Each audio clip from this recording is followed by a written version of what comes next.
CM Revanth Reddy మంత్రులకు నేతలకు sweet warning ఎందుకు ఇచ్చారు? మంత్రులు ఎమ్మెల్యేలు అనవసరంగా చిట్చాట్ చేయొద్దని అనడం వెనుక రహస్యమేంటి? ఎమ్మెల్యేలను అదుపులో పెట్టుకునేందుకు ప్రయత్నాలు చేస్తున్నారా? ఇందుకు సీఎల్పీ మీటింగ్ ను వేదికగా చేసుకున్నారా? పలువురు ఎమ్మెల్యేలను టార్గెట్ గా వార్నింగ్లు ఇచ్చారా? ఇటీవల కొందరు ఎమ్మెల్యేలు చేసిన వ్యాఖ్యలు రహస్య సమావేశాలు సీఎంకు చికాకు తెప్పిస్తున్నాయా? ఈ ప్రశ్నలకు పార్టీ వర్గాల నుంచి అవుననే సమాధానాలే వినిపిస్తున్నాయి. ఇందుకీ సొంత పార్టీ ఎమ్మెల్యేలకు సీనియర్ మంత్రులు సమయం ఇవ్వడం లేదా? సీనియర్ మంత్రుల తీరుపైన అధిష్టానం పెద్దలకు ఎమ్మెల్యేలు ఫిర్యాదు చేశారా? ఇది దృష్టిలో ఉంచుకుని సీఎల్పీ సమావేశంలో సీఎం ఎమ్మెల్యేలకు మంత్రులు సమయం ఇవ్వాలని చెప్పారా? ఇందుకీ ఎవరా సీనియర్ మంత్రులు? ఎమ్మెల్యేలకు కలిగిన ఇబ్బంది ఏంటి? ఆ వివరాలేంటో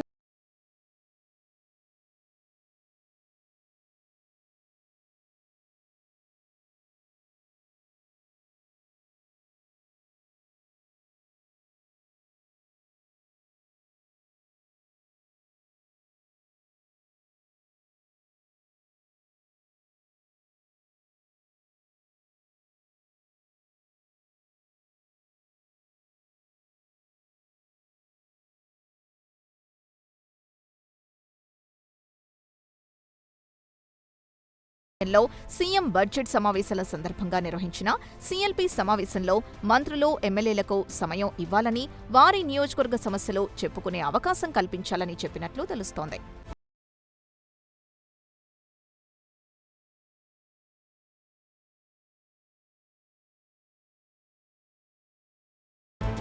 అయితే సీఎల్పీ సమావేశంలో సీఎం మాట్లాడుతూ మంత్రులే కాదు, నేను కూడా ఎమ్మెల్యేలకు సమయం ఇస్తానని, అయితే ఎమ్మెల్యేలు గ్రూపులుగా వస్తున్నారని, అలాంటి సమయంలో ఎలా ఒంటరిగా ఒక్కసారి అందరికీ సమయం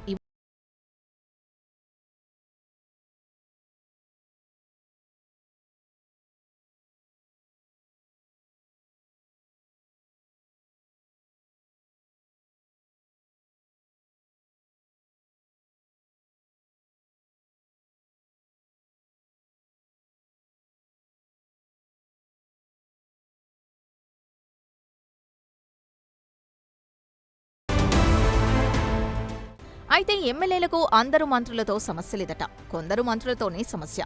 అది కూడా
పాత్ర పోషిస్తున్న ఎమ్మెల్యే కోమటిరెడ్డి రాజగోపాల్ రెడ్డి తరచూ సీఎంపై, అధిష్టానంపై వివాదాస్పద వ్యాఖ్యలు చేస్తూనే ఉన్నారు.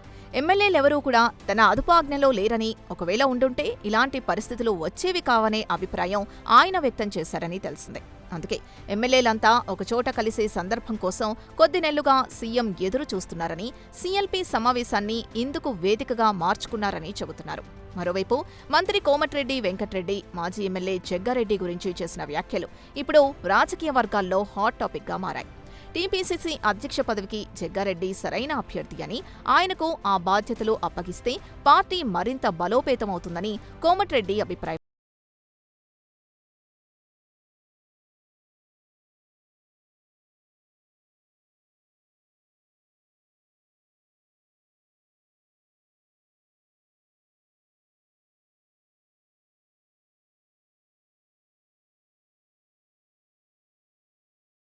ఇక పలువురు ఎమ్మెల్యేలతో పాటు రెబెల్ ఎమ్మెల్యేల గ్రూప్ ఇప్పటికే పలుమార్లు రహస్యంగా సమావేశమైంది.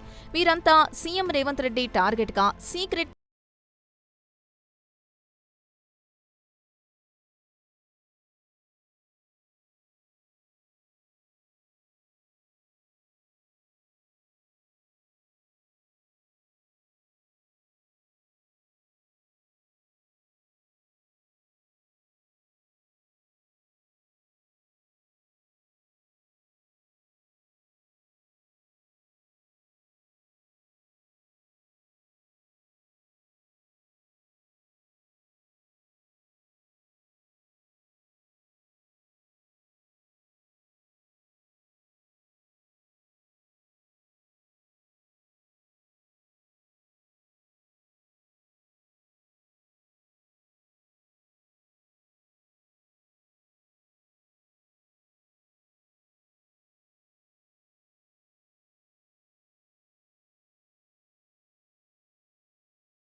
ఈ సమావేశంలో సీఎం చెప్పిన తర్వాతైనా ఆ సీనియర్ మంత్రుల్లో ఏమైనా మార్పొస్తుందా? సొంత పార్టీ ఎమ్మెల్యేలకు సమయం ఇస్తారో లేదో వేచి చూడాలి.